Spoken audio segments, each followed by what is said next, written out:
Selamat pagi Bapak Ibu dan saudara-saudaraku, apa kabar pagi ini? Semoga kita semua telah bangun dengan sehat dan bahagia senantiasa di dalam pemeliharaan Tuhan kita Yesus Kristus. Senang sekali kita berjumpa kembali melalui Renungan Pagi edisi 12 November 2021. Bacaan kita pagi ini dari Lukas pasal 10 ayat 36 dan 37 demikian. Siapakah di antara ketiga orang ini menurut pendapatmu adalah sesama manusia dari orang yang jatuh ke tangan penyamun itu? Jawab orang itu, orang yang telah menunjukkan belas kasihan kepadanya. Kata Yesus kepadanya, pergilah dan perbuatlah demikian. Sesama manusia yang sejati. Tak seorang pun di dunia ini yang tak menginginkan keselamatan, baik di dunia maupun di akhirat. Karena itulah berbagai cara yang diajarkan agama-agama di dunia untuk mendapatkan keselamatan. Ada yang mengajarkan supaya memperbanyak perbuatan baik atau amal dan melakukan ritual agama yang diwajibkan. Sayangnya perbuatan baik apapun yang dilakukan seseorang dan ketaatannya melakukan ritual keagamaan tak mampu membawanya ke surga atau untuk mendapatkan hidup yang kekal. Sebab keselamatan dan hidup yang kekal adalah anugerah Allah itu sendiri. Melalui perumpamaan, Tuhan Yesus menjawab seorang ahli Taurat yang mendatanginya dan menanyakan apa yang harus diperbuat untuk memperoleh hidup yang kekal. Lalu Tuhan Yesus menyampaikan satu perumpamaan yang sangat terkenal, luar biasa dan syarat makna. Katanya adalah seseorang korban yang mengalami kekerasan perampokan. Bukan hanya hartanya dirampok sampai habis, tetapi perampok tersebut memukulinya hingga babak belur, bahkan setengah mati, lalu ditinggalkan begitu saja. Lalu lewatlah seorang imam yang akan ke Yerusalem mengunjungi bait Allah. Ia melihat korban tersebut namun tak menolongnya. Dan hal yang sama juga ditunjukkan ketika orang Lewi melewati korban itu, juga melihatnya namun tak melakukan apa-apa untuk menolongnya.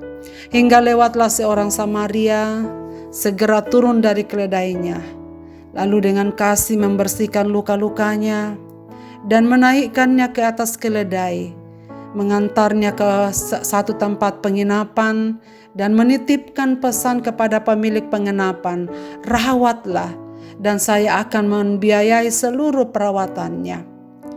Lalu saudara sekalian, Tuhan Yesus mengakhiri narasinya dan berkata, siapakah di antara ketiga orang ini adalah sesama korban yang menderita itu?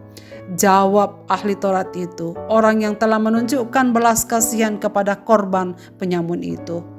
Lalu Yesus mengatakan, benar katamu, pergilah dan perbuatlah demikian.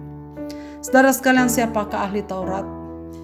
Ahli Taurat adalah sekelompok orang dalam agama Yahudi yang tahu tentang selak-beluk kitab Taurat.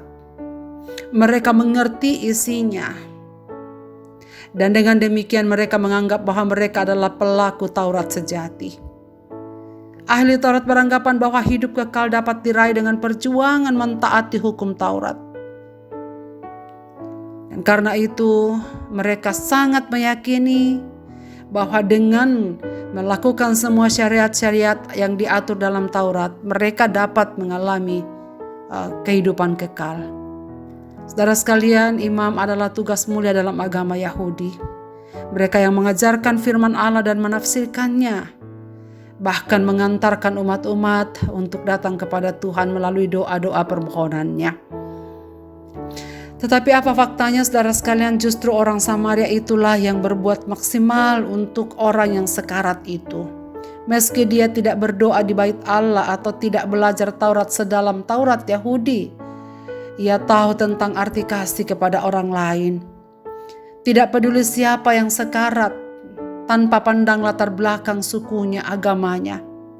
Tapi karena ia mengenal kasih, dialah yang disebut Tuhan Yesus yang telah mengasihi Tuhan Allah dan sesamanya. Bagi kita sangat penting untuk melakukan kesalehan hidup keagamaan, saudara sekalian, rajin melakukan kegiatan-kegiatan agama kita. Tetapi jauh lebih penting adalah ketika kita bertindak seperti yang dilakukan oleh orang Samaria itu. Bukan soal siapakah yang menjadi sesamaku, tetapi yang jauh lebih dalam adalah siapakah aku menjadi sesama bagi orang asing. Ketaatan beragama, status jabatan rohaniwan yang kita emban bukanlah jaminan kita telah memiliki hidup yang kekal.